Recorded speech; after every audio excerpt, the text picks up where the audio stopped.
Everyday everything is evolving, প্রত্যেকটা জিনিস change হচ্ছে। আমাদের নতুন মেকানিজমের সাথে পুরাতন, আমি মানে চ্যালেঞ্জটা ফেস করছি বর্তমানের প্রবলেম, কিন্তু আমি ওটা সলভ করার চেষ্টা করতেছি ট্রেডিশনাল মেথড। শহরগুলোতে হচ্ছে যে অনেক বেশি হচ্ছে দ্রুত নগরায়ন হচ্ছে। যেমন একটা বাড়ি করলাম, আমি রাস্তা দিলাম না, হ্যাঁ, কিন্তু আমি যখন বাড়িটা থেকে বেরোবো রাস্তাটা কিন্তু আমি ফার্স্ট ইউজ করবো। ইন্ডাস্ট্রিগুলো অনেক বেশি শিফট করতেছে শহরের ভেতরে। ডিস্ট্রিক্ট ওয়াইজ ডেভেলপমেন্টে আমাদের যেতে হবে। কুড়িগ্রামে যে লোকটা থাকে তাকে হচ্ছে যে মানে কাজের জন্য ঢাকায় আসতে হচ্ছে, এটা তো এক ধরনের ট্র্যাপ। এতদিন ভূমিকম্প আমাদের বাইরের দেশগুলো থেকে, সেন্টারটা ছিল বাইরে, এখন কিন্তু আমাদের ভেতরে চলে আসছে। সো আমার ফার্স্ট যেটা আমার কাছে মনে হয় যে ভূমিকম্প জোন এরিয়াগুলো আগে লোকেট করতে হবে। গঙ্গা চুক্তি কিন্তু আমাদের হয়েছে গত 25 বছর ধরে, এটা এখন আবার রিনিউ করার সময় আসছে। ল্যাক অফ ম্যানেজমেন্টের কারণে এখন আর কমলাপুরে বসা যায় না।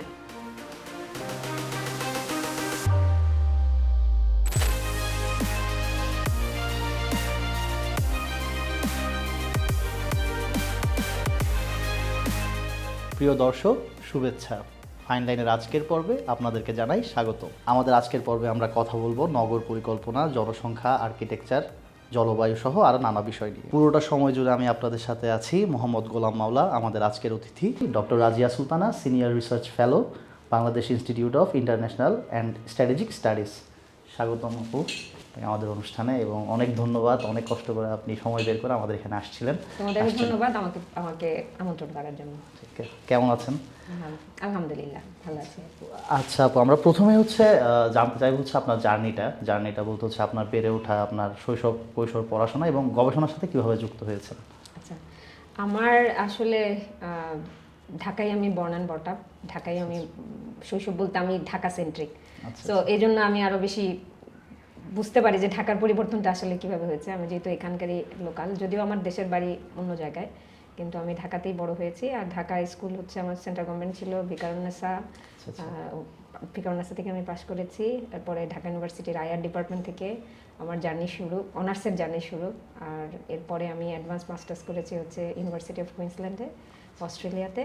আর পিএইচডি করেছি হচ্ছে ইউনিভার্সিটি অফ লংগংয়ে গ্রিন ইনফ্রাস্ট্রাকচার নিয়ে আর সিকিউরিটি অ্যাসপেক্টগুলো নিয়ে।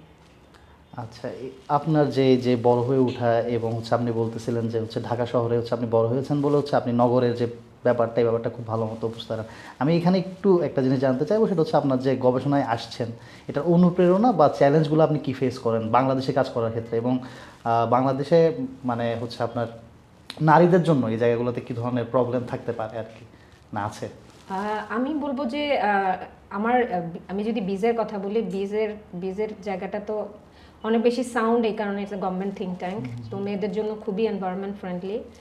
আর বীজ, আমি যেহেতু আইআর ব্যাকগ্রাউন্ডের, আমার জন্য একদম পারফেক্ট জায়গা। আমি বেসিক্যালি এখন security, foreign policy, Jio politics fusion করে কাজ করি, আর ডেভেলপমেন্ট টপিকগুলো নিয়ে আমি কাজ করি। সো এই জায়গাটায় আমি বলবো যে বীজের এনভায়রনমেন্টটা আমার জন্য খুবই কন্ডিউসিভ। আমি খুব বেশি মেয়ে হিসেবে বলেন বা আমি খুব বেশি চ্যালেঞ্জ ফেস করি না। কিন্তু আমার আগে আমি কাজ করেছি হচ্ছে ইউএন বডি, ইউএনএফপিতে কাজ করেছিলাম, প্লাস পপুলেশন কাউন্সিল আমি কয়েকদিন কাজ করেছি, তারপর আইসিডিডিআরবিতে কাজ করেছি। ওগুলো আমি চ্যালেঞ্জ বলবো না, আমি বলবো from that kind of institution I took a lesson. কারণ আমার যখন প্রাইমারি ডেটা কালেকশনের জন্য যেতে হতো ঢাকার বাইরে, তখন আমার মনে হয়েছে it might be a challenge in the years to come, because সবসময় আসলে ঢাকার বাইরে এটা তো ডিফিকাল্ট ব্রিজিং করা আসলে যদি ঢাকা বেস থাকে। সো সেটা মেয়েদের জন্য অনেক সময়ই চ্যালেঞ্জের কারণ হয়, because of the security reason. অনেক একটু সেন্সিটিভ জায়গা যেমন বস্তি বা অন্য কোনো জায়গাগুলোতে কাজ করা একটু মুশকিল, যেটা ছেলেদের জন্য হয়তো যেমন সন্ধ্যার পরে কাজ করা। সো এই সমস্যাগুলো আছে বিং দ্য রিসার্চার। আর আরেকটা জিনিস হচ্ছে যে যারা ওয়ার্কিং মাম, তাদের তো অনেক বেশি ব্যালেন্স করা লাগে আসলে। সেই জায়গায় রিসার্চের কোনো আসলে আমি অফিসিয়াল আওয়ার নাই আমার কাছে, এটা মনে হয় এটা একটা চ্যালেঞ্জ আর অপরচুনিটি দুটোই বলতে পারেন। আমরা যেহেতু সন্ধ্যার পরও কাজ করতে পারি, বাসা থেকেও কাজ করতে পারি, কিন্তু আপনার ওয়ার্কিং আওয়ারটাও বাড়ায় দেয়। কারণ হচ্ছে যে আপনাকে হয়তো আপনার ব্রেনটা রেসলেস থাকে রিসার্চারের। আরেকটা বড় আমি বলবো যে চ্যালেঞ্জ, সেটা হলো যে মানে টেকনোলজির যুগে এভরিথিং ইজ অ্যাভেলেবেল, গ্লোবালাইজেশনের যুগে, তাই না? কারণ হচ্ছে যে আমরা এখন ইনফরমেশন যুগে আছি। আমার কম্পিউটার খুলে আমি বিভিন্ন অ্যাসপেক্ট নিয়ে আমি ইনফরমেশন হাতের কাছে পেয়ে যাচ্ছি। সেক্ষেত্রে আমার being the researcher I have to be innovative, I have to be like, আমাকে নতুন কিছু সোসাইটিতে দিতে হবে, সেটা সবসময় আমাকে এটা ওয়ার্কআউট করতে হবে। সো সেক্ষেত্রে আমার মনে হয় যে বিশেষ করে নতুন নতুন বাজারে নতুন নতুন মুখ আসতেছে, নতুন নতুন ইনোভেটিভ পার্সোনালিটি আসতেছে, Up to ওদের date সাথে থাকার কোপ যে করা। ব্যাপারটা। সো এই জায়গার কোপিং মেকানিজমটা আমার কাছে মাঝে মাঝে মনে হয় যে জুনিয়র বেন সিনিয়রের যে ব্রিজিং করাটা, এটা চ্যালেঞ্জ, আবার চ্যালেঞ্জিং ইন এ সেন্স যে পারস্পরিক বোঝাপড়া বা শেখার একটা ব্যাপার আছে, সেই জায়গাটা আমার কাছে মনে হয় যে খুব ইম্পর্টেন্ট। আচ্ছা, এইখানে আরেকটা প্রশ্ন যদি আমি এখানে করতে চাই, আপনি বলতেছিলেন যে সিনিয়র জুনিয়রের মধ্যে যে ব্রিজিং এর ব্যাপারটার কথা বলতেছিলেন, এইখানে কি এটা কি ধরেন যে ইউনিভার্সিটিগুলোতে কাজ করা মানে একজন শিক্ষকের সাথে যে ছাত্রের যে সম্পর্ক, এটার সাথে কি ধরেন যে রিসার্চ অর্গানাইজেশনগুলো বা থিঙ্ক ট্যাঙ্কগুলোর মধ্যে মানে কাজ করার ক্ষেত্রে কোনো পার্থক্য আছে কিনা, মানে চ্যালেঞ্জের জায়গাগুলোতে? আমার কাছে মনে হয় যে চ্যালেঞ্জ চ্যালেঞ্জ রিসার্চারের জায়গাটা না ভালো লাগার জায়গা থাকা লাগে। রিসার্চার একটা ধৈর্যর ব্যাপার আছে, আনলাইক আমি বলবো যে একাডেমিক এনভায়রনমেন্টটার সাথে কোপ আপ করার একটা ব্যাপার আছে। যেমন আমি যদি ব্যাংকে কাজ করি, আমার 9টা 5টা, ওখানে আমাকে ক্রিয়েটিভ কোনো কিছু করতে হচ্ছে না, কিন্তু আমি কিন্তু প্রতিদিনই রুটিন মাফিক একটা কাজ করছি, ধরাবাঁধা একটা কাজ করছি। এটা এমন সেন্স মোনোটোনাস, সেটা তার জন্য চ্যালেঞ্জ। আবার আমাদের জন্য কিন্তু একটা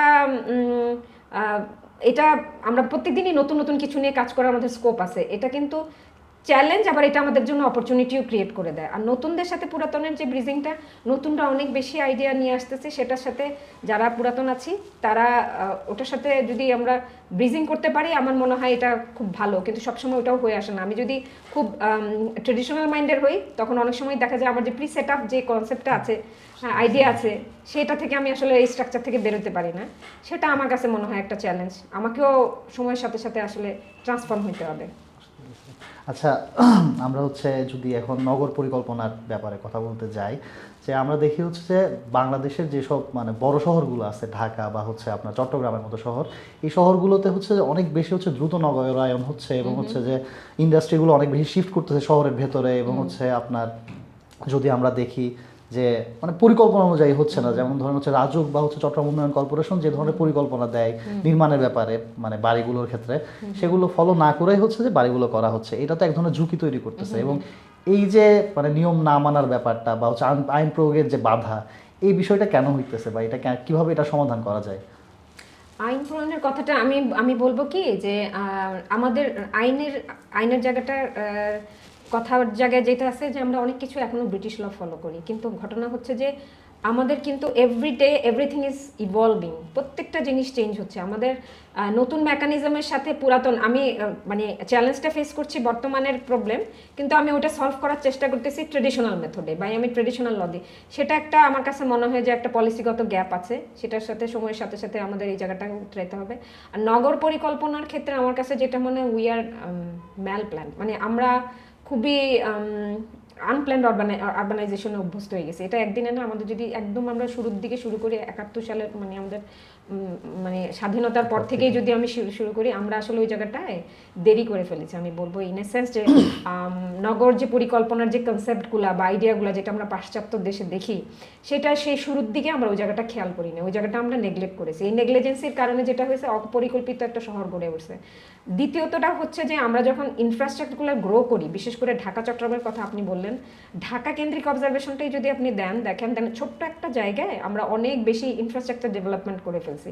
তো এই ছোট একটা জায়গাকে আমরা ডিসেন্ট্রালাইজ করি নাই, যার ফলে হয়েছে যে সমস্ত কিছু চাপটা আমাদের এখানে, আমি বলবো যে যদি বলেন পরিবেশগত, যদি বলেন সামাজিক, সব ধরনের সমস্যাগুলোই কিন্তু আমরা এখন ফেস করতেছি। চিটাগাংয়ে তাই চট্টগ্রাম শহরটা কিন্তু আপনি যদি 20 বছর আগের দিকে তাকান, এরকম কিন্তু ছিল না, অনেক বেশি পাহাড়ে ছিল, অনেক বেশি গ্রিন ছিল। আমরা আসলে চট্টগ্রামে তো আমি এই জিনিসটা দেখছি আর কি, আমার চোখের সামনে হচ্ছে চট্টগ্রাম শহরে হচ্ছে অনেকগুলো স্ট্রাকচার দাঁড়াইছে, বাট এগুলো আসলে কোনো ইমপ্লিকেশন নাই। তো এগুলো আমার মনে হচ্ছে যে ঠিকঠাক পরিকল্পনা না করেই যায়, এগুলো ভাবে করা হয়েছে। সেটাই আমাদের পুরানো ঢাকাটাই দেখেন, আমি যদি একটা পুরানো ঢাকার এক্সাম্পল দিই, এই যে আমাদের রিসেন্ট যে ভূমিকম্পটার একটা ইয়েগুলো, এখানে কিন্তু যারা মানে রেস্কিউয়ার যে ইয়েটা আছে, প্ল্যানার বা গ্রুপটা আছে, তারা কিন্তু অলরেডি ঘোষণা দিয়ে দিয়েছে পরিত্যক্ত হিসেবে। কিন্তু একটা সিটির মধ্যে আমার এরকম একটা আমি বলবো যে এই ধরনের পোহট কেন থাকবে, যেটাতে আমি আমার সিটি মানে কি, আপনার আরবান ডিভিডেন্সগুলো থাকবে, ফ্যাসিলিটিসগুলো থাকবে, ওই সার্ভিসগুলো আপনি নেবেন, আপনি জনগণকে দিতে বাধ্য, কিন্তু সেই জায়গাটা আপনি যেতে পারতেছেন। এটা কিন্তু যারা সেবাদানকারী তাদের ফল্ট না, আমি যারা ওখানে আছি বা আমরা যারা লোকাল আছি তাদেরও এটা টেক কেয়ার করার ব্যাপার ছিল। সবসময় আমরা সরকারকে দোষ দিই, কিন্তু সবসময় সরকারের জায়গা থেকেও থাকে না। হ্যাঁ, এটা সত্যি কথা যে ভিতরে একটা প্র্যাকটিস আছে, সেটাকে আমরা অ্যাভয়েড করতে পারি না, কিন্তু সেটার থেকে কি আমি আমাকে অ্যাভয়েড করতে পারি? কারণ আমি যেমন একটা বাড়ি করলাম, আমি রাস্তা দিলাম না, হ্যাঁ, কিন্তু আমি যখন বাড়িটা থেকে বেরোবো রাস্তাটা কিন্তু আমি ফার্স্ট ইউজ করব। কিন্তু আমি এই প্রপোর্শনগুলো কিন্তু তখন করি না। আমি তখন দেখে যে 2 ফুট বর্গ বাড়ায় দিয়ে আমি কিন্তু হয়তো রাস্তার দিকে আমি নিয়ে গেলাম। তো এগুলো আমার কাছে মনে হয় যে এই ম্যাল প্র্যাকটিসের কারণেই আজকে আমাদের এইসব আরবানাইজেশন এই ভয়াবহ অবস্থা আসলে।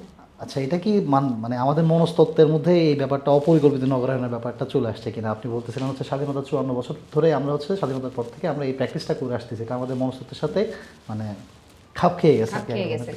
এই জায়গাটা পরিবর্তনের জন্য সরকার আসলে কি ধরনের পদক্ষেপ নিতে পারে, বা হচ্ছে মানে টোটাল জিনিসটা তো একটা চেঞ্জ দরকার। এই যে আপনি বলতেছিলেন ভূমিকম্পের ব্যাপারটা, যে পুরান ঢাকায় যদি আমরা দেখি অনেক বেশি ঘনবসতি এবং এখানে যদি কোনো একটা দুর্ঘটনা ঘটে আমরা হচ্ছে রেস্কিউ করতে পারবো না। তো সেই ক্ষেত্রে হচ্ছে যে ওই জায়গাগুলো কীভাবে রিস্ট্রাকচার করা যায়? প্রথমত আমি বলবো যে ডিসেন্ট্রালাইজেশন করা, সেটার তো কোনো বিকল্প নাই। সরকার এই ইন্টারিম গভর্নমেন্টও কিন্তু অনেকগুলো ইনিশিয়েটিভ নিয়েছিল যে ঢাকাকে কীভাবে এক্সপ্যান্ড করা যায়। দ্বিতীয়ত হচ্ছে ইন্ডাস্ট্রিয়ালাইজেশন একদম ঢাকার বাইরে, যেটা অনেক সময় ইপিজেডগুলো তো নিয়ে গেছে অলরেডি, কিন্তু এখনও অনেক জায়গা আছে যেমন লোকাল বেস। আমি লোকাল এরিয়া তো আমি কিন্তু দেখেছি, যেমন বাংলাদেশ তো গার্মেন্টস সেন্ট্রিক, গার্মেন্টসের প্রচুর কিন্তু বর্জ্য পদার্থ হয়। হ্যাঁ, বিদেশে আমি দেখি যে রিসাইকেল বিনের ক্ষেত্রে খুবই কেয়ারফুল। আমি বিভিন্ন ডেভেলপ কান্ট্রিগুলোতে দেখেছি যে, এবং এগুলোকে কিভাবে রিসাইকেল করে পরিবেশের সাথে অ্যাকুমুলেট করা যায় সেই জিনিসটা নিয়েও তারা চিন্তা করে। ইভেন ওই যে পোড়া দিয়ে আবার নতুন করে কোনো প্রোডাক্ট তৈরি করা যায় কিনা, আমরা তো আসলে ওগুলোর মধ্যে নাই।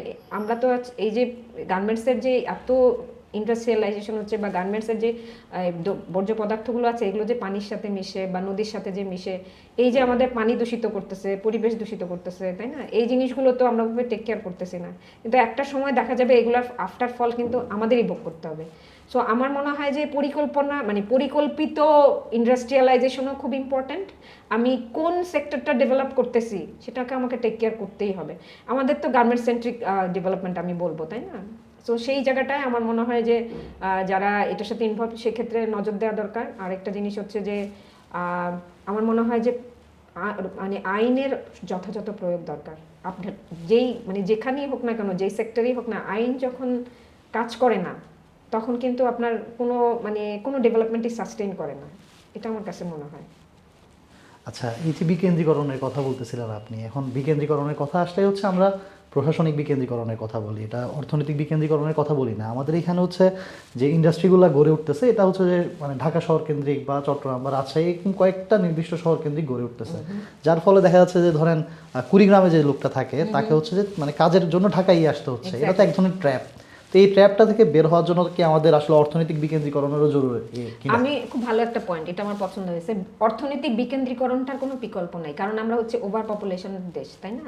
তো সেক্ষেত্রে আমাদের ডিস্ট্রিক্ট ওয়াইজ ইকুয়াল ডেভেলপমেন্ট ছাড়া আমাদের আর কোনো বিকল্প নাই। আদারওয়াইজ ঢাকা আমাদের কদিন পরে পরিত্যক্ত, আজকে যেমন পুরোনো ঢাকাকে পরিত্যক্ত ঘোষণা করা হয়েছে ইন টার্ম অফ রেস্কিউইং, এর পরবর্তীতে দেখা যাবে যে অন্যান্য অনেক জায়গাগুলো আছে সেগুলোতে হয়তো এভাবে পরিত্যক্ত ঘোষণা করা হবে, যেটা অ্যাটলিস্ট খুবই অ্যালার্মিং বাংলাদেশের মতো, মানে বিশেষ করে ঢাকার মতো একটা ওভার পপুলেট সিটির জন্য। আরেকটা জিনিস হচ্ছে যে আমরা ডিসেন্ট্রালাইজেশনের কথা বলছি, কিন্তু ডিসেন্ট্রালাইজেশনের কথা বলে ঢাকাকেও এক্সপ্যান্ড করার কথা বলতেছি, সিটি বেসড ডেভেলপমেন্ট করার কথা বলতেছি, কিন্তু আমাদের এই সিটি এবং রুরালের একটা ব্যালেন্স করতে হবে, এই ডিভিশনটা আমাদের কমাইতেই হবে।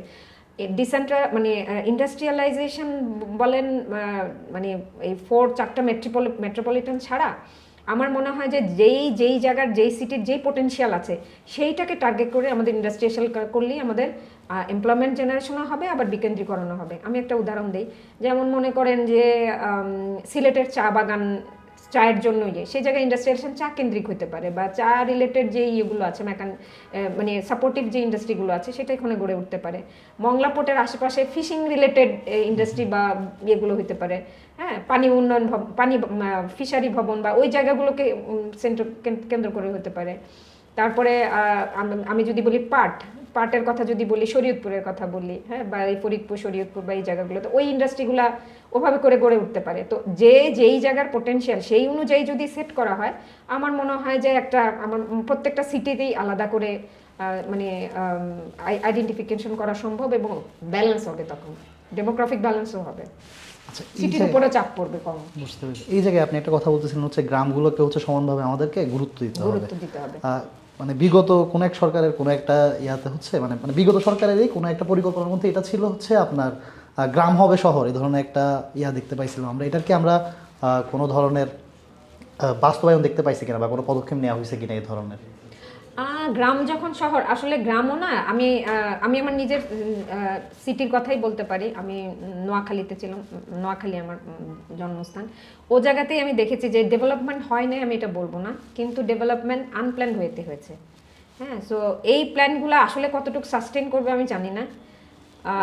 এটার একটা বড় ক্ষেত্রই হচ্ছে যে বিভিন্ন জায়গায় পকেটে এটা বড় হওয়ার ক্ষেত্রে এটা হচ্ছে ডিস্ট্রিক্ট বেস যে একটা প্যাটার্ন আছে, যেমন নোয়াখালী, শরীয়তপুর, এই কয়েক বেল্টে ইয়েরা এখানকার লোকজন আসলে প্রচুর বাইরে যায় রেমিটেন্স আনে। ওইখানকার যখন ক্যাশ টাকা থাকে এরা দেখা যায় বিভিন্ন জায়গায়, বিশেষ করে গ্রামে গ্রামে পকেটে না অনেক হাই রাইজ করেছে, এবং সেগুলার কোনো আমি বলবো যে ইয়ে নাই, ফাউন্ডেশন বলেন বলেন অনেক বেশি আমি লাইট করে করা হয়েছে, মানে অনেক বেশি ইয়ে করে অনেক পলিসি বা আরবান যে পলিসিগুলো আছে সেগুলোকে ফলো করে করা হয়নি।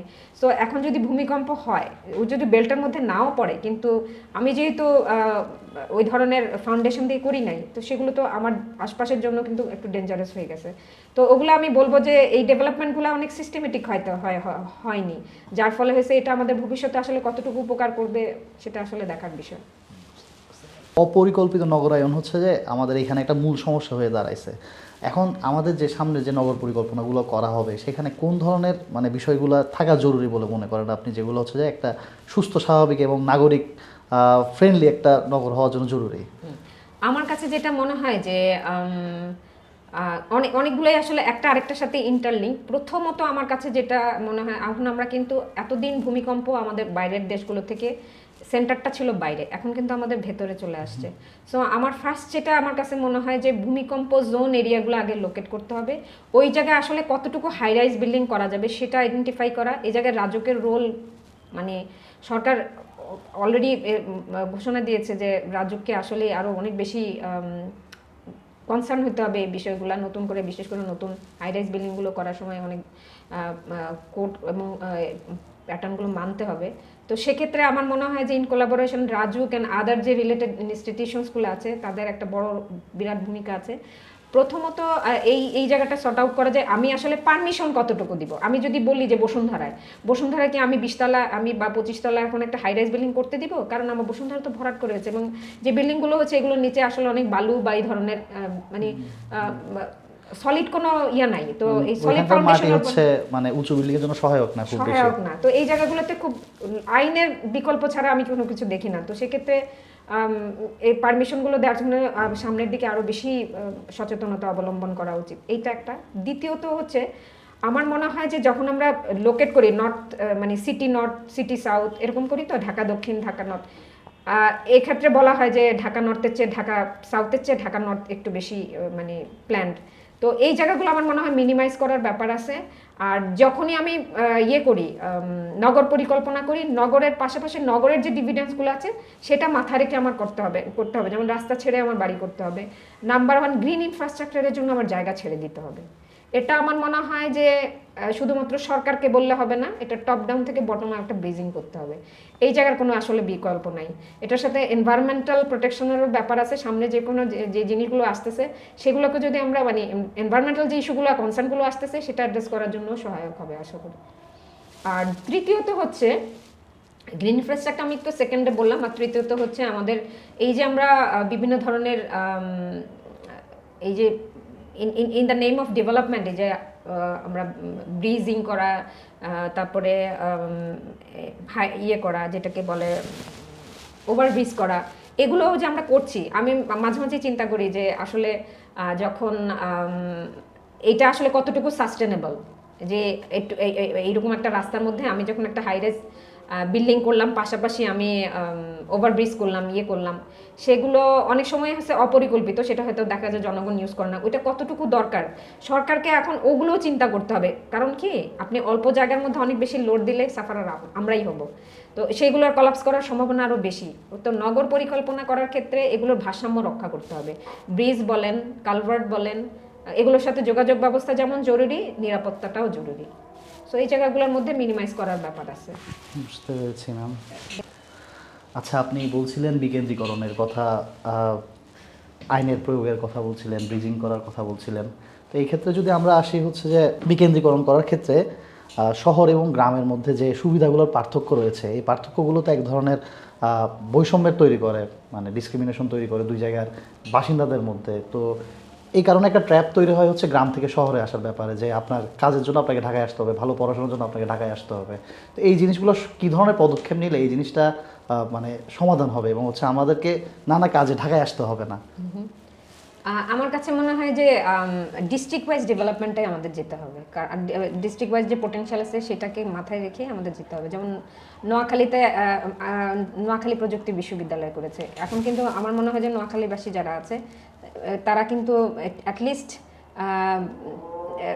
টেকনোলজিক্যাল অ্যাসপেক্ট থেকে যদি বলি, তাহলে বুয়েট বা কুয়েট বা অন্য জায়গা থেকে এখন যারা নোয়াখালী বেস, যারা হয়তো অনার্স মাস্টার্স অনার্স করেছে ওখানে, তারা কিন্তু নোয়াখালী প্রযুক্তি বিশ্ববিদ্যালয়টাকে প্রেফার করবে। সো এইরকম কোনো সিগনেচার কাজ, যেগুলো সিগনেচার যে ইউনিভার্সিটিগুলো মানে টেকনোলজিক্যাল ইয়েগুলো আছে সেগুলো ডেভেলপ করতে হবে। তো কিন্তু আনফর্চুনেটলি আমি যদি দেখি যে আমার যে 64টা জেলার মধ্যে কিন্তু আমার এই ধরনের বিকেন্দ্রীকরণ নাই, তো যার ফলে হয়েছে প্রত্যেকে মানে ঢাকার দিকে বা ঢাকামুখী হয়, সিটি হিসেবে হয়। একটা সিটি যখন বড় করি আমরা, সিটি যখন ডেভেলপ করি, সিটির অনেকগুলো ক্রাইটেরিয়া আছে, কতগুলো পিলার আছে। সিটির মধ্যে কি কি সুযোগ সুবিধা দিবে সেই অনুযায়ী, সিটির ইনফ্রাস্ট্রাকচারটা কেমন হবে সেই অনুযায়ী ডেভেলপমেন্টগুলো হয়। হ্যাঁ, আবার ইভেন আমি বলবো যে ডেমোগ্রাফিক একটা প্রপোর্শনটাও এটাকে সেট করে দেয়, যে আসলে কত একরের মধ্যে বা কত একরের মধ্যে কী ধরনের ডিভিডেন্সগুলো থাকবে। তো আমরা যদি গ্লোবাল সাউথের সিটিগুলোর দিকেও তাকাই, আমি মনে করি যে অনেক আগায় আছে, অনেকগুলো। ইন্ডিয়াও এরকম ছিল যে আরবানাইজেশনের কথা যদি বলি, কিন্তু এখন কিন্তু ওরাও কিন্তু বিভিন্ন ধরনের প্ল্যান সিটি নিয়ে আসছে, silicon city, ICT base city. আমার মনে হয় যে ওই ধরনের প্ল্যানিংয়ে যাওয়া উচিত। আমি যদি চায়নার দিকে তাকাই, চায়না কি করছে, চায়না তো ওয়ান চায়না পলিসি করছেই, সেটা আমার মনে হয় আমাদেরও সময় আসছে করার দরকার। যে সরকারি ক্ষমতায় আসুক না কেন, আমার কাছে একটা জিনিসই মনে হয় যে আমাদের এই জায়গাটায় খেয়াল করতে হবে। 1980s কথা যদি বলি, এরশাদ সরকার কিন্তু সবুজ ছাতা নিয়ে আসছিল। তো আমাদের এই যে তখন আমি দেখেছি যে গ্রামে গ্রামে অ্যাওয়ারনেসটা, যে আমার কোয়ালিটির জায়গা থেকে কোয়ান্টিটির জায়গা থেকে কোয়ালিটিকে ইম্পর্টেন্স দিতে হবে। হ্যাঁ, সো কোয়ালিটি যদি আমি দিতে চাই, আমার সচেতনতা বাড়াতে চাই, এটার কোনো বিকল্প নাই। সো এই ডেভেলপমেন্টগুলো আমার মনে হয় যে সত্যিই দরকার। সিটি বেসড মানে ডিস্ট্রিক্ট ওয়াইজ যে ডেভেলপমেন্ট, আমার মনে হয় যে সেই জায়গায় সরকারের এখন সময় আসছে আসলে ইয়ে করা। আমি চায়নার কথায় ফেরত যাই। চায়নায় যেমন বেইজিংয়ে যেই মানে গাড়িগুলো আছে, বেইজিংয়ের গাড়িগুলোর আলাদা কোড নাম্বার। বেইজিংয়ের গাড়ি আপনি সাংহাইতে যেতে পারবেন না, একটা জায়গায় পার্ক করতে হবে, তারপরে আপনি সাংহাইয়ের গাড়িতে আপনি অ্যাক্সেস করবেন।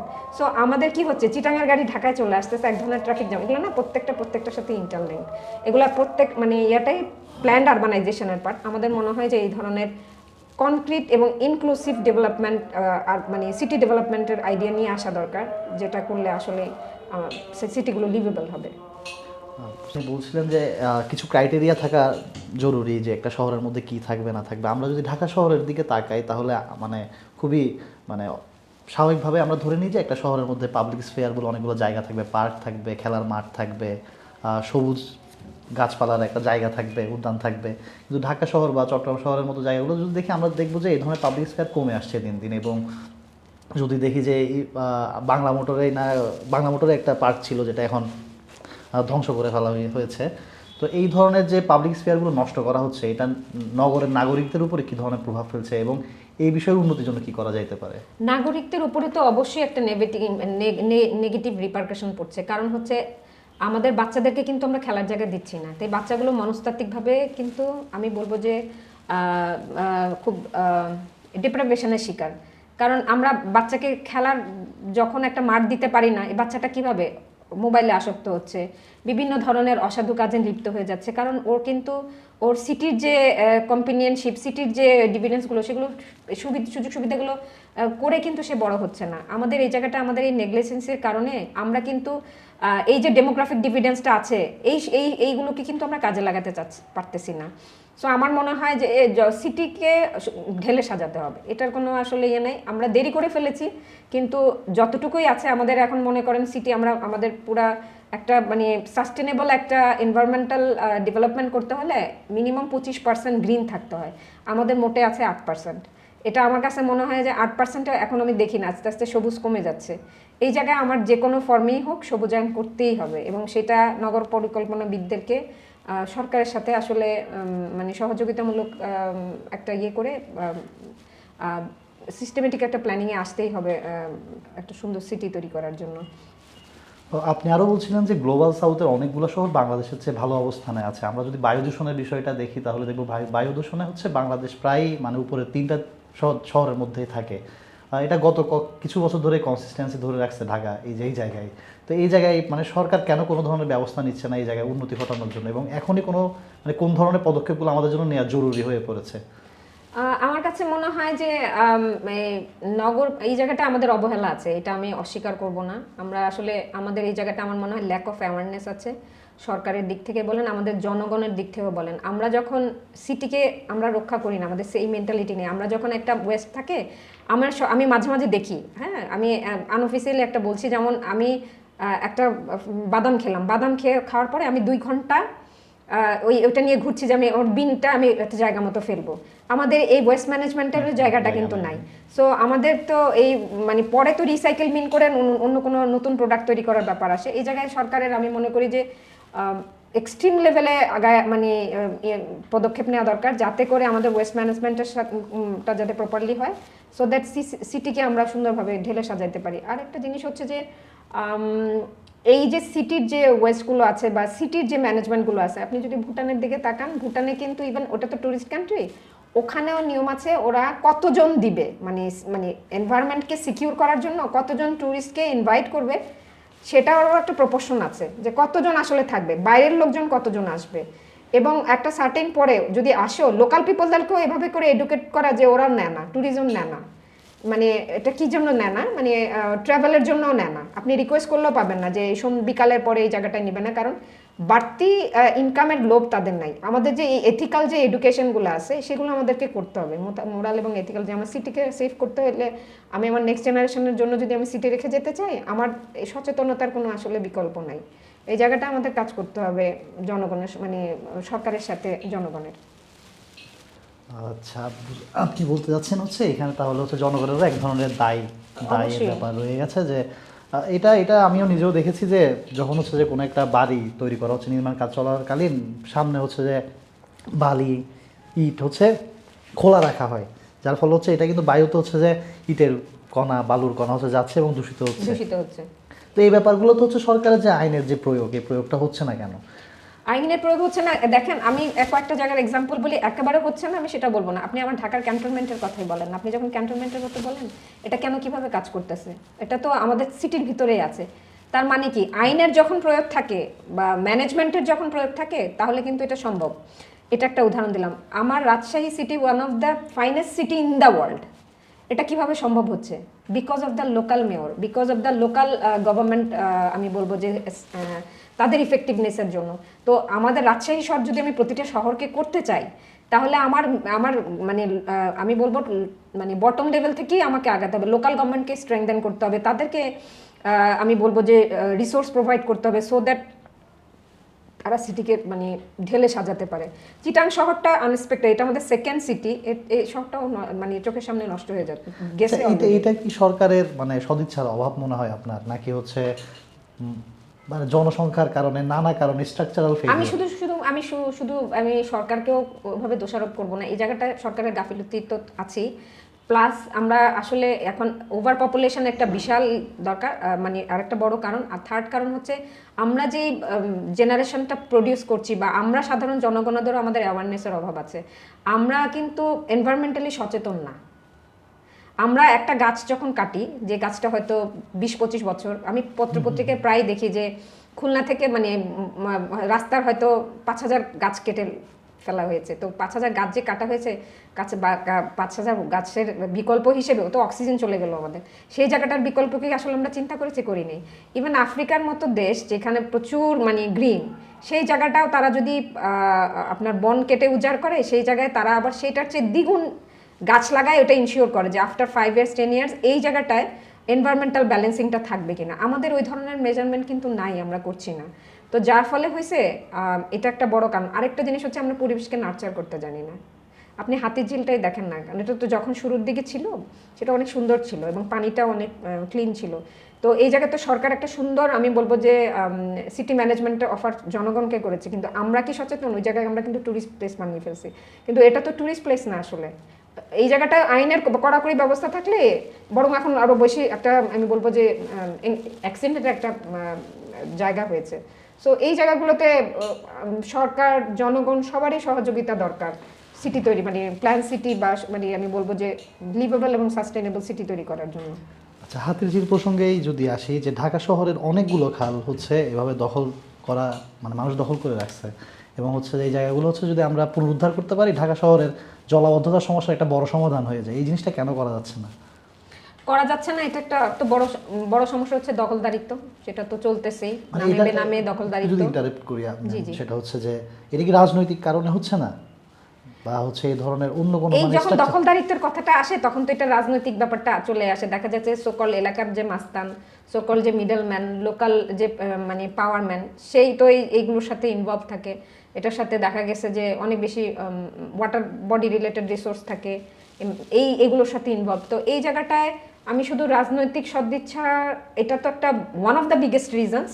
সেই জায়গায় আমি বলবো যে জনগণেরও এই জায়গায় গাফিলতি, আমি এটাকে খুব বেশি করব যে জনগণের শিক্ষার অভাব মানে যেটাকে বলে অ্যাওয়ারনেসের কথা বলছি। ল্যাক অফ অ্যাওয়ারনেস, সেটার জায়গায় অনেক অনেক বেশি ঘাটতি আছে। কারণ একটা আমি আপনাকে একটা এক্সাম্পল দিই। আমার কয়েকদিন আগে আমার একটা প্রজেক্ট ছিল, সেটা হচ্ছে পিবিআরপি প্রজেক্ট, এই যে পদ্মা ব্রিজের যে প্রজেক্ট। আমার সুযোগ হয়েছিল অনেকগুলা রেলের যে ইয়েগুলো বানিয়েছে, যে ইয়েগুলো আছে, এটাকে কি বলে, রেল স্টেশন। হ্যাঁ, তো অনেকগুলো রেল স্টেশন খুব সুন্দরভাবে বানানো হয়েছে, এবং বিশেষ করে ঢাকার বাইরের যে ভাঙা, তারপরে ওই দিকের যে রেল স্টেশনগুলো চাইনিজ কর্তৃপক্ষ বানিয়ে দিয়েছে, ওগুলা এখনো এত সুন্দর, কিন্তু আমরা কমলাপুরের দিকে তাকাই, ল্যাক অফ ম্যানেজমেন্টের কারণে এখন আর কমলাপুরে বসা যায় না, কিন্তু ওই স্টেশনগুলো এখনো অনেক সুন্দর। তো এই জায়গাটা সরকার করে দিছে in collaboration with the Chinese government, কিন্তু ম্যানেজমেন্টের বিষয়টা কি? এই জায়গাটায় সরকার যেমন, আর আমাদেরও তো এই এথিক্যাল এডুকেশনটা থাকতে হবে, মোরাল এডুকেশনটা থাকতে হবে, যে আমি এই জায়গাটা নষ্ট করবো না, কারণ এটা পাবলিক প্লেস ক্লিনিং এর ব্যাপারে আমরা অ্যাওয়ার অফ না। আমি আমার বাসার যাত্রী যেভাবে ক্লিন করি, আমি আমার রাস্তাটাকেও যদি এভাবে ক্লিন করতাম, বা আমি যদি অ্যাটলিস্ট আমি আমার ময়লাটা না ফেলতাম, জায়গা মতো ফেলতাম, তাহলে কিন্তু আর এই জিনিসটা থাকতো না। আমার কাছে তাই মনে হয় যে এই ব্রিজিংটা নাই বলে আসলে আমরা একটা অস্বাস্থ্যকর একটা পরিবেশে বসবাস করছি। আচ্ছা, এই একই প্রসঙ্গে আপনি একটু আগে বলতেছিলেন হচ্ছে যে আমাদের যে ওয়েস্ট ম্যানেজমেন্টটা শহরের মানে খুব ভালোভাবে মানে ব্যবস্থাপনাটা নাই। তো ঢাকা শহরকে 2টা সিটি কর্পোরেশনে ভাগ করা হয়েছে, যে এই সমস্যাগুলো, নাগরিক সমস্যাগুলো যাতে কিছুটা বেটার হয়, এবং হচ্ছে যে প্রশাসনিক কার্যক্রম যাতে একটু সহজ হয় নাগরিকের জন্য, এত বড় একটা জনসংখ্যার একটা শহর যেহেতু। কিন্তু মানে আসলেই কি আমরা এই সুবিধাটা পাচ্ছি কিনা 2টা সিটি কর্পোরেশন ভাগ হওয়ার ফলে, নাকি হচ্ছে জাস্ট এটা একটা প্রশাসনিক ভাগ হয়েছে, কিছু নতুন নিয়োগ হয়েছে, এর বাইরে কিছুই হয় না? আমি বলবো যে সরকার আসলে নর্থ সাউথ ভাগের পরে যেমন আগের মানে মেয়র বা কিছু সুন্দর সুন্দর আইডিয়া নিয়ে আসছে, সেইগুলো আসলে কাগজে কলমেই রয়ে গেছে, কিন্তু এগুলো বাস্তবে আসলে করা হয় নাই। কিন্তু যে ইনিশিয়েটিভগুলো নেওয়া হয়েছিল, মাস্টার প্ল্যানগুলো নেওয়া হয়েছিল, সেগুলো যদি করা যেত তাহলে আমার মনে হয় যে সিটি আসলে সুন্দর হতো। যেমন বুড়িগঙ্গার একটা প্ল্যান ছিল যে পিএইচ লেভেলটা বাড়ানো, যে ওইখানকার পানিগুলোতে, বুড়িগঙ্গাতে এক ধরনের মাছ দেখা যাচ্ছে যেটা মানুষ মানে মাছ খেকো অন্য মাছকে খেয়ে ফেলতেছে। তো সেটা বলা হচ্ছে যে দীর্ঘদিন ধরে যে পানি যখন পলিউটেড হয়ে গেছে, তো এই পানিটা এখন আর মানে ওটাকে রিফারবিশ করলেও ওই পানিটার কোনো মানে খাওয়ার যোগ্য হবে না। আমরা তো সাধারণত রিসাইকেল করি, তো আমরা যে খাবারের পানিটা আসতেছে সেটা করি। তো এই জায়গাটায় দেখা গেছে যে মানে দূষণের লেভেলটা এই পর্যায়ে গেছে যে সেটা শুধুমাত্র আমাদের মতো হিউম্যান বিংদের জন্যই, মানে আমি বলবো যে একটা চ্যালেঞ্জ হয়নি, বাকি যে লিভিং বিংগুলো আছে, গাছপালা বলেন, মাছ বলেন, অন্যান্য যে ইয়েগুলো আছে, তাদের জন্য একটা থ্রেট মানে হয়েছে। তো এই জায়গাগুলোতে আমার মনে হয় যে খুব বেশি আলাদা করে কাজ করার সুযোগ ছিল, কিন্তু আসলে করা হয়নি। তো বুড়িগঙ্গার এক্সাম্পলটা দিয়ে আমার মনে হয়েছে যে এগুলো এখনো রিভাইভ করার সময় আছে। সরকার যদি আন্তরিকতা নিয়ে বিশেষ করে মেয়রদেরকে এম্পাওয়ার করে করা হয়, আমার মনে হয় রাজু, সিটি কর্পোরেশন, বিভিন্ন ধরনের যে ইনস্টিটিউশনগুলো আছে, একাডেমিক ইনস্টিটিউশন যারা কাজ করে আরবানাইজেশন নিয়ে কাজ করে, তারা যদি একসাথে কাজ মানে একযোগে কাজ করতে, আমার মনে হয় যে সম্ভব এখনো সম্ভব। ইনস্টিটিউশনাল যে মানে আলাদা আলাদা ইনস্টিটিউশনগুলোর মধ্যে একটা সমন্বয় খুবই জরুরি। এটা হচ্ছে আমাদের এখানে আমরা প্রায় এগুলোর জন্য হচ্ছে সাফার করি। যেমন হচ্ছে ওয়াসা একবার এসে রাস্তা কেটে যায়, আবার হচ্ছে যে অন্য একটা অর্গানাইজেশন এসে রাস্তা কেটে যায়। কাজগুলো একসাথে করা গেলে নগরের নাগরিকের হচ্ছে যে সুযোগ সুবিধাগুলো অনেক বেশি ইউনিফাইড ওয়েতে করা যায়। তো মিনিস্ট্রি লেভেল কোঅর্ডিনেশন আছে, বা এর সাথে যে রিলেটেড যে আমি বলবো যে মানে প্রাইভেট সেক্টর বা গভর্নমেন্ট সেক্টরের পাশাপাশি প্রাইভেট সেক্টরগুলো বা অন্যান্য যে অর্গানাইজেশনসগুলো আছে যারা আসলে ইভেন আমি বলবো যে অ্যাসেট ডেভেলপার যারা আছে, তাদের সমন্বয়ে যারা বড় বড় অ্যাসেট ডেভেলপার যারা আছে, সবাইকে মিলে যদি আসলে মানে সমন্বয় করে কাজ করা যেত, আমার মনে হয় যে খুব সুন্দর সিটি তৈরি করা সম্ভব। রাজশাহী যদি বাংলাদেশের মধ্যে লোকেট করতে পারে কোনো সিটি মেয়রের মানে ইফেক্টিভনেসের কারণে, এবং এটা একদিনে না, শহরটা কিন্তু একদিনে তৈরি হয়নি, কিন্তু শহরটা একটু একটু একটু একটু করে হয়েছে। এবং আমি খুব মজার ব্যাপার, আমি রাজশাহীটাকে বারবার করে উদাহরণ দিচ্ছি কেন, ওখানকার জনগণের সিভিক সেন্সটা অন্যরকম বাংলাদেশের অন্যান্য ডিস্ট্রিক্টের তুলনায় আমি বলবো। কারণ হচ্ছে তাদেরকে ওভাবেই গ্রুমিং আপ করা হয়েছে যে আমার ময়লাটা আমি জায়গা মতো ফেলবো, হ্যাঁ, রাস্তার পাশেও ভাবে ময়লা পাওয়া যায় না। সো এটা আমরা আমাদের জনগণ যদি এই ডিস্ট্রিক্টে যে এই ধরনের বিহেভিয়ারটা করতে পারি, হ্যাঁ, এই সোশ্যাল প্র্যাকটিসটা করতে পারি, তাহলে অন্যান্য ডিস্ট্রিক্টের জন্য না কেন? সো এটা আমাদের এখন শুরু করতে হবে, আইনের প্রয়োগ করতে হবে, এটার আসলে কোনো বিকল্প নাই। এবার যদি একটু অন্য প্রসঙ্গে আসি, আপনি নদীগুলোর কথা বলতেছিলেন যে বাংলাদেশের তো একটা বড় ধরনের মানে সমস্যার সম্মুখীন হচ্ছে জলবায়ুর কারণে। এখন যে দেখা যাচ্ছে খরার সময় অতি খরা হচ্ছে, বৃষ্টির সময় অতি বৃষ্টি বা অনাবৃষ্টি হচ্ছে। তো এই জায়গাগুলোতে সবচেয়ে বেশি ভুক্তভোগী হচ্ছে যে কোস্টাল এরিয়াগুলো, আবার হচ্ছে যে উত্তরবঙ্গের হচ্ছে যেসব ফসলি জমি আছে, এই ফসলি জমিগুলো আবার হচ্ছে আপনার নদীর উপরে ডিপেন্ডেন্ট। নদীর উপরে ডিপেন্ডেন্ট হওয়ার কারণে তিস্তার যে পানি বন্টন চুক্তি ভারতের সাথে, যেটা গত 54 বছরও কোনো ধরনের ফলপ্রসূ হওয়ার মতো জায়গায় পৌঁছাইতে পারে নাই, এটা কেন পারে নাই এবং বাংলাদেশের এখন মানে কোন ধরনের পদক্ষেপ নেওয়া উচিত এই ব্যাপারে? আসলে এটা আবার একটু ডিফারেন্ট মানে আমি বলবো যে এরিয়া হয় নাই, আমি এটা বলবো না, কারণ গঙ্গা চুক্তি কিন্তু আমাদের হয়েছে গত 25 বছর ধরে, এটা এখন আবার রিনিউ করার সময় আসছে। তো এই যে তিস্তা বলেন আর বলেন, এগুলো তো আসলে ইন্টারন্যাশনাল রিভার। সো এখানে রিজিওনাল কোঅপারেশনের ব্যাপার আছে, হ্যাঁ, যেমন আমরা হচ্ছে লোয়ার রিপারিয়ান পার্টে আছি, আপার রিপারিয়ান পার্টে আছে ইন্ডিয়া, চায়না। আমার মনে হয় যে এই জায়গাগুলোতে রিজিওনাল কোঅপারেশন করতে হবে, বা একেবারে ছিল না আমি সেটা বলবো না, কারণ তা না হলে তো আমাদের পানির পরিমাণ হয়তো এক এক সময় এক একটা হয়েছে, কিন্তু আমরা এরকম না যে এটার আফটার ইফেক্টটা হয়েছে ক্লাইমেট চেঞ্জের ক্ষেত্রে। কিন্তু আমার কাছে মনে হয় যে সামনে আরও আসলে অনেক ধরনের কোঅপারেশনের সুযোগ আছে। সো আমাদের এখন যেহেতু ট্রানজিশন টাইম, আমরা সামনে এগুলো নিয়ে আরও কাজ করব আশা করি। বড় যে আমাদের যে নেইবারিং কান্ট্রিগুলো আছে বা ডিস্টেন্ট নেইবারগুলো আছে যারা সংশ্লিষ্ট নদীগুলোর সাথে, সেক্ষেত্রে আসলে আমাদের জনগণরা যাতে এই রিলেটেড সুযোগ সুবিধা পায়, আমার মনে হয় সরকার নিশ্চয়ই এটা নিয়ে কোনো সামনে পদক্ষেপ নেবে। এই বিষয়ে একটা হচ্ছে প্রশ্ন করতে চাইলে আপনি উত্তর না দিতে পারেন এটা, সেটা হচ্ছে যে রিসেন্টলি যে রাজনৈতিক অবস্থা তৈরি হচ্ছে বাংলাদেশে, এখানে দেখা যাচ্ছে যে খুবই মানে অ্যান্টি ইন্ডিয়ান একটা স্ট্যান্ড তৈরি হচ্ছে, এবং যার ফলে হচ্ছে যে আমাদের যে এই যে কোঅপারেশন, রিজিওনাল কোঅপারেশন, এটা ক্ষতিগ্রস্ত হবে কিনা, এবং এই ক্ষতিগ্রস্ত হইলে বাংলাদেশ কি লাভবান হবে নাকি ক্ষতিগ্রস্ত হবে? আমি আমার জায়গা থেকে আরেকটা প্রশ্ন অ্যাড করে দিই, সেটা হচ্ছে এবং এটা কিভাবে আসলে সলিউশন করা যায়, কারণ আমাদের যেহেতু প্রতিবেশী দেশ ভারত, তাদের সাথে তো আমাদের এক ধরনের কোঅপারেশনে যাইতেই হবে, নানা ধরনের ভাবে আমরা তাদের সাথে সংযুক্ত, এবং নদীগুলোর মাধ্যমে বা হচ্ছে আমাদের বিজনেসের মাধ্যমে। আমাদের আসলে 54টা নদী আছে, তাই না? তা আমাদের নদীগুলো তো মানে 2-3টা নদী আমাদের মানে ইন্টারনাল নদী, বাকি সবই ইন্টারন্যাশনাল রিভার আমরা আমাদের নেইবারের সাথে শেয়ার করেছি। এই জায়গায় আসলে রিজিওনাল কোঅপারেশনের কোনো বিকল্প নাই, যেহেতু আমরা লোয়ার রিপারিয়ান কান্ট্রি, আমরা আপার রিপারিয়ান দেশের উপরে নির্ভরশীল। এই জায়গায় আমাদের মানে relationship should be interest based, তাই না? আমাদের ইন্টারেস্টের মানে আমাদের ন্যাশনাল ইন্টারেস্টের জন্য বা আমাদের for the sake of our local people interest আমাদের এই জায়গাটায় কোলাবোরেশনে যেতেই হবে। যে কোনো রিলেশনশিপ, আমি নেইবারহুড রিলেশনশিপ বলবো যে ডিপ্লোম্যাটিকে হ্যান্ডেল করলে বা সুন্দর সম্পর্ক রাখলে আসলে গেইনারই হয়, এবং রেসপেক্টফুলি, হ্যাঁ সেটা গেইনারই হয়। আমার যার সাথে মিউচুয়াল ডিভিডেন্ট আছে বা মিউচুয়ালি আমার যেমন কোন যেই এরিয়াগুলো আমার সাথে অন্য অন্য অন্য দেশের সাথে ওভারল্যাপ করে, সেই জায়গাগুলোতে আসলে আমি মনে করি যে কোঅপারেশনের কোনো বিকল্প নাই। হ্যাঁ, আমি যদি বলি যে চায়না ইন্ডিয়ার রিলেশনের দিকে যদি আমি তাকাই, তাহলে আমি দেখি যে ওদেরও অনেক ধরনের আমি বলবো যে বিরোধ আছে, তাই না? বিভিন্ন ধরনের ইস্যু নিয়ে বিরোধ আছে, কিন্তু ট্রেডের জায়গায় কিন্তু China India they are very cooperative. আমি যদি চায়না ইউএস রিলেশনশিপের কথা বলি, আমরা দেখেছি ট্যারিফ যুদ্ধটা দেখছি ট্রাম্পের সময়টায়, সেক্ষেত্রেও আমি দেখেছি যে China one of the best মানে বিগেস্ট এক্সপোর্টার অফ ইউএস। তো সেই জায়গাটা আমার ইকোনমিক মানে as far age economic interest is concern, তো সেই জায়গাটা আমার মনে হয় যে এই রিলেশনশিপটা আমাদের রাখতেই হবে, কারণ এটা মিউচুয়ালি ইম্পারেটিভ এবং একটা উইন উইন সিচুয়েশনের একটা জায়গা তৈরি করে। সেই জায়গাটা আমি সবসময় এমফাসাইজ দিব যে মানে যে সরকারি ক্ষমতা আসুক না কেন, বড় দেশগুলোর সাথে সহযোগিতা করেই আমাদের সামনের দিকে আগাতে হবে। আচ্ছা, এখন যদি জলবায়ু নিয়ে আবার আমরা একটা প্রসঙ্গে আসি, যে জলবায়ুর ক্ষেত্রে বাংলাদেশ অনেক বেশি ক্ষতিগ্রস্ত দেশগুলোর মধ্যে একটা।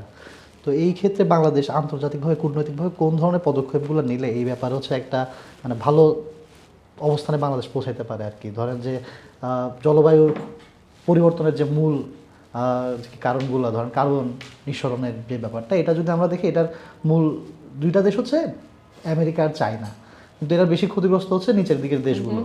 তো এই জায়গায় মানে বাংলাদেশের কোন ধরনের কূটনৈতিক অবস্থান হইতে পারে এই জায়গাগুলোতে? বাংলাদেশ কিন্তু আমি বলবো যে as far age climate change is concern, Bangladesh is doing very good, Bangladesh কিন্তু ভালো করতেছে। কিন্তু আমি যখন ক্লাইমেট চেঞ্জের ক্ষেত্রে অনেকগুলো ব্যাপারগুলোই এখন কিন্তু ইন্টার রিলেটেড, যেমন SDG 11 রিলেটেড, প্রত্যেকটার সাথে ওভারল্যাপিং আছে। বাংলাদেশের এই মানে এই এজেন্ডাগুলো টেক কেয়ার করতে হবে, নাম্বার 1। নাম্বার 2 হচ্ছে যে ক্লাইমেট চেঞ্জের কথা যদি বলেনি, এনভায়রনমেন্টাল প্রোটেকশনের দিকে বাংলাদেশের আরও বেশি করতে হবে। আর থার্ড হচ্ছে ইন্টারন্যাশনাল যে প্ল্যাটফর্মগুলো আছে, যদিও এখন আমরা বলি যে ট্রাম্প গভর্নমেন্টের একটা বড় রোল আছে ক্লাইমেট চেঞ্জ প্রোটেকশনের ক্ষেত্রে, বিশেষ করে not only US but also the other countries যারা আসলে ফান্ড মানে ডোনার এজেন্ট যারা। তো এখন তো ট্রাম্প গভর্নমেন্ট আবার ক্লাইমেট চেঞ্জের বিরোধী বা এই ধরনের কনসেপ্টে বিলিভ করে না, সেটার একটা গ্রস ইম্প্যাক্ট আছে ক্লাইমেট ফান্ডের উপরে। হ্যাঁ, এবং ইউরোপিয়ান কান্ট্রিগুলো one of the biggest donors তারা। তো এই সমন্বয় করে কাজ করে এই জায়গায় ফান্ডিং একটা ক্রাইসিস আমরা দেখতে পাচ্ছি ক্লিয়ারলি। এটা নিয়ে যদি আমি রিসেন্ট যে ইয়েটা হয়ে গেল, সেখানেও আমরা উল্লেখযোগ্যভাবে কোনো ধরনের আউটকাম কিন্তু দেখি নাই। প্রত্যেকবারই এটা হয়, it's a big talk show, then after that the মানে result is not that much up to the mark. হ্যাঁ, সো এক্ষেত্রে আমার মনে হয় Bangladesh one of the vulnerable country হিসেবে গ্লোবাল সাউথের যে কান্ট্রিগুলো আছে সেগুলোর সাথে আসলে কোলাবোরেশনের দরকার আছে। গ্লোবাল সাউথের কান্ট্রিগুলো যদি একযোগে কাজ করে, তাহলে পারস্পরিক একটা রিইনফোর্সমেন্টের একটা সুযোগ তৈরি হবে যারা কোলাবোরেশনের ভিত্তিতে করতে পারে। আরেকটা হচ্ছে রিজিওনাল মেকানিজমকে কাজ করতে হবে। আমরা সার্ককে দেখছি, সার্ক অনেকদিন ধরেই মানে মিনিস্ট্রিয়াল লেভেলে খুব ইনএফেক্টিভ হয়ে আছে, কিন্তু আমি যদি সেক্রেটারিয়েট লেভেলে দেখি, sir is doing very good. সার্কের অনেকগুলো আমি বলবো যে সাব বডিগুলো আছে যেগুলো আসলে ফাংশনাল। হ্যাঁ, তো এর মধ্যে সার্ক যেহেতু Bangladesh one of the founding members, সার্কের মাধ্যমেও কিন্তু এনভায়রনমেন্টাল প্রোটেকশনের যে ইয়েগুলো আছে, বিভিন্ন ধরনের আমি বলবো যে মেকানিজমগুলো আছে, এগুলোকে আসলে রিভাইভ করার সময় আসছে। সো এক্ষেত্রে যদি মানে সাউথ এশিয়ান দেশগুলো যদি একযোগে কাজ করে, কারণ আমি বলতেছি যে বিশেষ করে কমন রিভার ম্যানেজমেন্টগুলো আরও বেশি সুন্দর হইতে সামনের দিকে আগানো যাবে, কারণ এনভায়রনমেন্টের আসলে দেয়ার ইজ নো বাউন্ডারি, এবং এটা আমাদের ক্ষেত্রে কিছু করার নাই। আমরা ফেনী রিভারের যে ঘটনাটা ঘটেছে, সেটা থেকে আমাদের একটা বড় লেসন যে we should be aware of. হ্যাঁ, সো এটা যেমন আমাদের সাইড থেকে যেমন দায়িত্ব আছে, যারা আপার রিভারিয়ান কান্ট্রি তাদেরও একটা দায়িত্ব আছে যে লোয়ার রিভারিয়ান কান্ট্রিদেরকে মানে রেসপেক্টের জায়গা থেকে দেখা, প্রোটেকশন এবং সিকিউরিটির জায়গা থেকে দেখা। সো মিউচুয়ালি কাজ করতে হবে এই জায়গাটায়। আচ্ছা, এই প্রসঙ্গেই যদি আমরা আসি আরেকটা বিষয়ে, সেটা হচ্ছে আপনি SDG-11 এর কথা বলছিলেন, আপনি হচ্ছে মহামারীর সময় মানে কোভিড-19 সময় আপনি একটা কাজ করেছিলেন বা ঢাকার দরিদ্র জনগোষ্ঠীর উপরে, যেখানে আপনি দেখিয়েছেন যে ঢাকার দরিদ্র জনগোষ্ঠীর উপর SDG-11 হচ্ছে যে লক্ষ্যমাত্রাগুলো এগুলোর মধ্যে অনেক পার্থক্য আছে। মহামারীর 5 বছর আমরা পার করেছি, এর মধ্যেই আমরা কি এই জায়গায় কোনো উন্নতি করতে পেরেছি কিনা? আমি আসলে এই জায়গাটা একটু হতাশামূলক কথাই বলবো। আমরা আসলে খুব বেশি আমরা যদি বলি যে সিটির একটা বড় মানে আমি বলবো যে নেগেটিভ অ্যাসপেক্টই হচ্ছে যে ইনফর্মাল সেটেলমেন্ট, হ্যাঁ, বস্তি যেটাকে বলে, হ্যাঁ, যে তো এই ইনফর্মাল সেটেলটা যে বড় বড় সিটিতেও দেয়। মুম্বাই সিটিতে দেখেন, মুম্বাই সিটি হচ্ছে খুব মানে বিখ্যাত সিটি, কিন্তু ওখানেও কিন্তু ইনফর্মাল সেটেলমেন্টটা জায়গাটাকে অ্যাভয়েড করতে পারেনি। তো এই গ্লোবাল সাউথের এটা কিন্তু বড় একটা উইকনেস পয়েন্ট, যে আমরা সিটিকে প্রপারলি ম্যানেজ করতে পারি না বলে যে বাইরের যে মানে ডিস্ট্রিক্টগুলোর যে লোকজন for the sake of livelihood বা অন্য অন্য মেডিকেল ট্রিটমেন্ট বা অন্য কারণেও কিন্তু এরা এসে সেটা নেয়। বিশেষ করে পোর সেগমেন্ট যারা আছে, যাদের আসলে থাকার জায়গা নেই, ওই জায়গায় থাকে। তারপরে আমাদের যেমন ইনফর্মাল যে আমাদের একটা আমি বলবো যে লাইভলিহুড জেনারেশন আছে, যারা হয়তো হতদরিদ্র এবং খুবই মানে ফ্লুয়েড কিছু লাইভলিহুডের সাথে জড়িত, মানে কনস্ট্যান্ট না,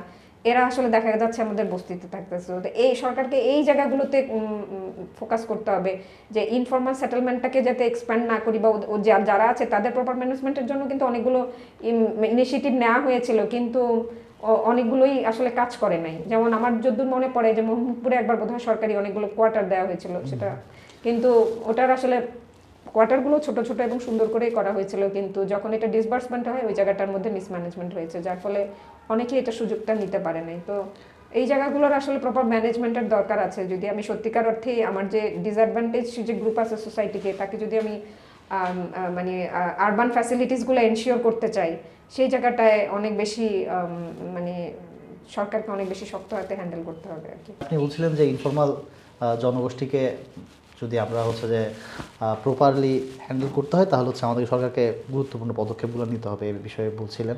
আচ্ছা, করাইল বস্তিগুলোর মতো যেসব মানে বস্তি এলাকাগুলো বাংলাদেশের বিভিন্ন জায়গায় আছে এবং এখানে অনেক বেশি ঘন বসতিপূর্ণ, তো এই জায়গাগুলোতেই না মানে নানা সময় হচ্ছে আমরা দেখে হচ্ছে যে উচ্ছেদের কথা বলা হয়। তো উচ্ছেদ ব্যাপারটা কিভাবে পুনর্বাসন বা হচ্ছে যে তাদেরকে তাদের নাগরিক অধিকার নিশ্চিত করে করা সম্ভব, এই বিষয়ে যদি আপনার মতামতটা বলতেন। আসলে আমি দেখেছি যে বস্তিগুলোকে কেন্দ্র করে বিভিন্ন এনজিওগুলো আজকাল কাজ করছে, প্রচুর এনজিও প্রাইভেট সেক্টরগুলো কাজ করছে, which is very appreciating. Jago foundation, তারপরে এই ধরনের অনেক অনেক এনজিও আসছে যারা হত দরিদ্র মানে বিশেষ করে ডিপ্রাইভড চিলড্রেনদের নিয়ে কাজ করে। সো সরকার কিন্তু ইচ্ছা করলেই প্রাইভেট সেক্টরের সাথে সহযোগিতামূলক আচরণ করে বিভিন্ন ধরনের সার্ভিসগুলো এডিকেট করতে পারে।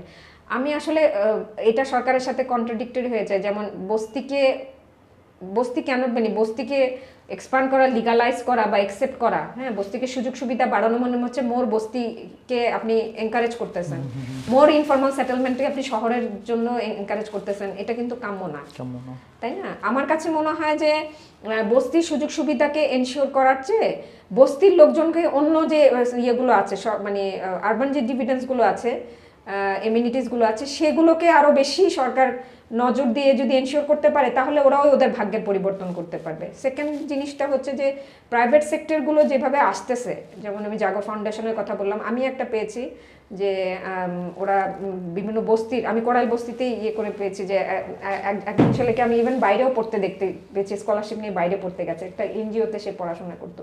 তার মানে কি, আমি যদি সুযোগ সুবিধা দিই, তারাও কিন্তু they can be big asset for us. So এই জায়গাগুলোতে আমার মনে হয় যে পেট্রোনাইজ করার ব্যাপার আছে। যদি সরকার এই সুযোগ সুবিধাগুলো এনশিওর করতে পারে ওদের, তাহলে হয়তো ভবিষ্যতে ওরাও আমাদের জন্য অ্যাসেট হবে। আচ্ছা আচ্ছা, এসডিজি বা এমডিজি এই ধরনের লক্ষ্যমাত্রা যেগুলো হচ্ছে, যে লক্ষ্যমাত্রাগুলো ছিল, এগুলোর ক্ষেত্রে বাংলাদেশ কি ধরনের উন্নতি করতে পারছে বা হচ্ছে কি ধরনের লক্ষ্যমাত্রা অর্জন করতে পারছে, বা গ্যাপগুলো কোথায়, এই ব্যাপারে যদি আপনি আপনার দৃষ্টিভঙ্গি থেকে বলতেন, আপনার কাজের উপর। আমার কাছে মনে হয়েছে যে এসডিজিতে আমরা বিশেষ করে কোভিডের পরে আমরা কিন্তু ভালো করছি না, মানে ভালো করছি না এভাবে বলবো না, মানে আমি বলবো যে অনেক বেশি একটু কেন জানি দূরে সরে গেছি এসডিজির লক্ষ্যমাত্রাগুলো থেকে। কিন্তু আমরা যদি আমরা একটু ব্যাকে যাই, 8-10 বছর আগের দিকে যাই, আমরা কিন্তু we had done very good, because বিশেষ করে ম্যাটার্নাল মর্টালিটি, চাইল্ড মর্টালিটির ক্ষেত্রে কিন্তু আমরা অনেক অনেক ভালো করেছি, এসডিজি সম্ভবত 3-4 এরকম। সো এগুলো ইভেন আপনার বলেন যে female education, female literacy rate, এগুলোতে বাড়িয়েছে। আমার মনে হয় সরকার এই প্রজেক্ট, এই কিছু এজেন্ডা নিয়েছিল, যে এই গুড যে এজেন্ডাগুলো আছে সেগুলোকে নিয়ে আবার ফেরত আসা উচিত। যেমন মেয়েদের শিক্ষার ইয়েটাকে বাড়ানোর জন্য, রেশিওটাকে বাড়ানোর জন্য অনেক ধরনের ইনসেন্টিভ দেওয়া হতো, মেয়েরা যাতে এডুকেশন সেক্টরে আসে, বা প্যারেন্টসরা যাতে বাচ্চাদেরকে স্কুলে পাঠায়, এই ইনসেন্টিভ আছে, রেদার দেন কাজে যে কোনো মানে চাইল্ড লেবারটাকে অ্যাভয়েড করার জন্য। আমার মনে হয় এই ধরনের যে প্যাকেজগুলো ছিল সেই প্যাকেজগুলোকে আবার রিভাইভ করার দরকার আসছে। মানে যে নতুন সরকারি যে আছে, আমার মনে হয় এডুকেশন সেক্টরটাকে অনেক বেশি খেয়াল করা দরকার। মানে it can be one of the, আমার মনে হয় যে biggest focuses for the government. It should be the one of the biggest focuses. কারণ হচ্ছে যে আমাদের আগামী আমরা ডেমোগ্রাফিক ডিভিডেন্স যদি পেতে চাই, হয়তো আমরা এই ডিভিডেন্সটা হয়তো আর 10 বছর বা 15 বছর পাবো, এরপরে কিন্তু they can be a burden for us যদি তারা এডুকেটেড না হয়। হ্যাঁ, সো এই জায়গাটা আমার মনে হয় যে সরকারের ইয়ে করতে হবে। আমাদের তো ডেমোগ্রাফিক ডিভিডেন্ডের ফার্স্ট ফেজের অর্ধেক শেষ হয়ে গেছে, আমরা মনে হয় 2035 সালে ফার্স্ট ফেজ শেষ হয়ে যাবে আমাদের। এরপর আমরা সেকেন্ড ডেমোগ্রাফিক ডিভিডেন্ডে ঢুকবো, যেটা হচ্ছে আসলে বয়স্ক জনগণের যে সেভিংস, ওইটার উপর ডিপেন্ড করে। তো আমাদের ইয়াং জেনারেশনের যে সুবিধাটা আমরা পাওয়ার কথা, ওটা যদি আমরা এখন ইউটিলাইজ করতে না পারি, তাহলে তো আমরা আসলে ওইটা পাচ্ছি না। সো আমার মনে হয় যে আমাদের কোয়ালিটি এডুকেশনের দিকে তাকাতে হবে, আবার মানে টেকনিক্যাল এডুকেশনকেও আমাদের এনশিওর করতে হবে to cope up with the changing globalisation process. হ্যাঁ, তো otherwise we cannot compete with the global market.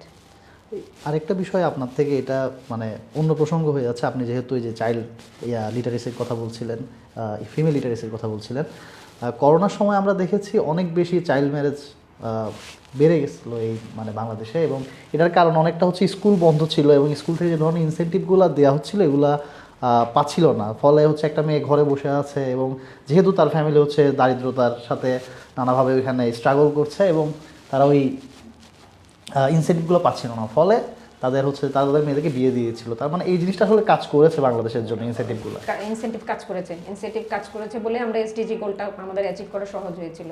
মানে উই ওয়ার নিয়ারলি দেয়ার।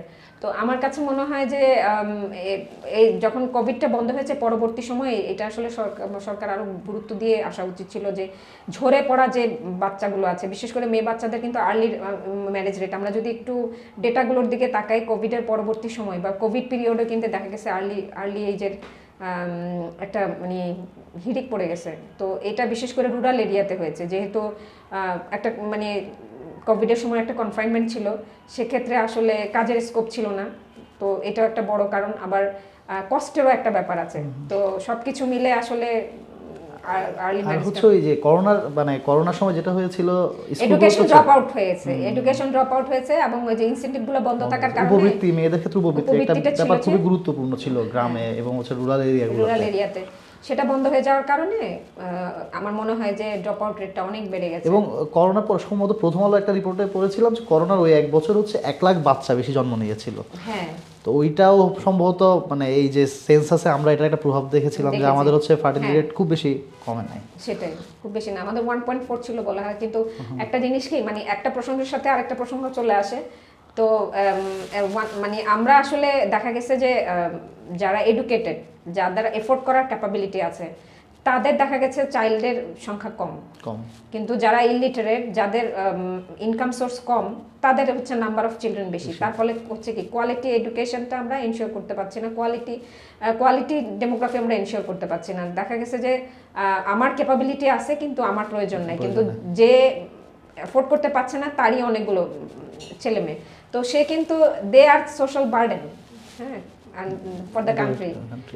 তো এটা আসলে এই যে একটা কি বলবো ইমব্যালেন্স তৈরি হচ্ছে, এটা আসলে আমাদের দেশের জন্য খুব একটা সুখকর বা ফলপ্রসূ না। আমরা মনে হয় একদম শেষের দিকে চলে আসছি।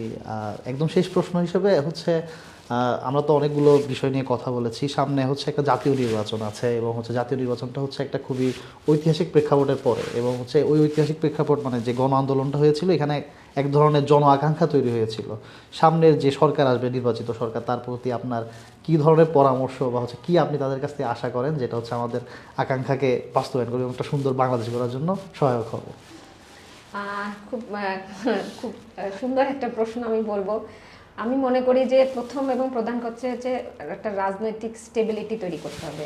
যে সরকারি ক্ষমতায় আসুক না কেন, আমি যদি সুন্দর একটা দেশ তৈরি করতে চাই, সবার সহযোগিতায় এটা কাম্য। এবং এটা একমাত্র আমি মনে করি যে একজন নির্বাচিত সরকার জনগণের আশা আকাঙ্ক্ষা পূরণ করতে পারে। আমার সরকারের কাছে বা মানে আমি মনে করি যে প্রথম রিকোয়েস্ট থাকবে সেটা হচ্ছে যে জনগণের মানে জনসংখ্যার দিকে দৃষ্টি দেয়া, যে কোনো ধরনের পলিসি নিয়ে আসা, যে আমার যে এই যে হাই ফার্টিলিটি রেটটাকে আরো কমানোর জন্য যে দরকার হলে ইনসেন্টিভ দেওয়ার মাধ্যমে চায়নায় যেটা করেছে, আমার মনে হয় আমাদের সময় আসছে। কারণ আমরা তো টেরিটোরিয়াল এক্সপানশন করতে পারছি না, তো আমরা কি করছি, আমরা ভার্টিক্যালি বাড়ছি, মানে ইয়েতে বাড়তে পারতেছি না। সিঙ্গাপুরের দিকেই তাকান না কেন, ওরা কিন্তু এখন আর করতে পারতেছে না, মানে সিটিকে এক্সপান্ড করতে পারতেছে না, হরাইজন্টালি করছে, ভার্টিক্যালি করতে পারছে না। তো আমার মনে হয় যে আমাদেরও এই ধরনের এক্সপানশনগুলোর দিকে খেয়াল করতে হবে, যে আমরা আসলে কোন কোন এরিয়াতে নজর দিব। একমাত্র মানে সরকারই পারে এই জায়গাটার মধ্যে কোয়ালিটি যেটাকে বলে এনশিওর করা, কোয়ালিটি ম্যান পাওয়ার এনশিওর করা, সেটা খুব দরকার। আর একটা জিনিস হচ্ছে, আমি যেহেতু আজকে সিটি নিয়েই কথা বললাম, সিটির ক্ষেত্রে আমার মনে হয় যে সিটির ডিভিডেন্সগুলো ইকুয়াল বেসিসে যাতে হয়, মানে সেটাকে এনশিওর করা, ডিসেন্ট্রালাইজেশনের দিকে নজর দেয়া, এইগুলো আমার মনে হয় যেগুলো আমাদের আনফিনিশড ওয়ার্ক আছে সেগুলোকে কন্টিনিউ করে সামনের দিকে আসলে আরও অনেক বেশি একটা সাস্টেনেবল সিটি তৈরি করার জন্য সরকারকে আসলে কাজ করতে হবে একযোগে। অন্যান্য যে সেক্টরগুলো আছে, কনসার্ন যে সেক্টরগুলো আছে, এগুলোর সাথে সহযোগিতা করা। আর আরেকটা জিনিস হচ্ছে, আমার মনে হয় যে প্রত্যেকটা রাজনৈতিক স্থিতিশীলতা যেমন দরকার একটা সুন্দর দেশ করার জন্য, আরেকটা জিনিস হচ্ছে যে সবার সহযোগিতাই, মানে সিটিজেনের সাথে সহযোগিতা করা দরকার। আমার মনে হয় মানে সরকার যখন কোনো ডিসিশন নিবে সেটা যেন জনগণ ফ্রেন্ডলি হয়, জনগণও এর মধ্যে আছে। জনগণ যখন ফিল করবে যে মানে সরকার তাদের জন্য কাজ করতেছে, তখন আমার মনে হয় ব্যাপারটা আরো বেশি ইনক্লুসিভ হবে। সো আমরা যদি একটা ইনক্লুসিভ সিটি তৈরি করতে চাই, বাকি যে দেশগুলো খুব ভালো করতেছে in terms of city management, আমার মনে হয় মডেলগুলো ফলো করা দরকার। আমরা সেই কেস স্টাডিগুলো যদি একটু দেখি, সেগুলো দেখে আমার মনে হয় যে আমরা যদি সিটি বেসড বা ডিস্ট্রিক্ট বেসড ডেভেলপমেন্ট করি, যে মানে অ্যাসেটগুলো বেস করে লোকাল রিসোর্সকে সামনে রেখে, আমার মনে হয় যে সামনের দিকে আমরা সুন্দর একটা দেশ করতে পারবো। আমরাও আশা করব যে পরবর্তী যে সরকার নির্বাচিত হবে তারা জনসম্পৃক্ত সিদ্ধান্তগুলো নেবে এবং জনসম্পৃক্ত একটি সরকার হবে। আজকে আমাদের এই পর্বটি আমরা এখানেই শেষ করছি। ধন্যবাদ ম্যাম। ধন্যবাদ দর্শক, দেখা হবে পরবর্তী পর্বে।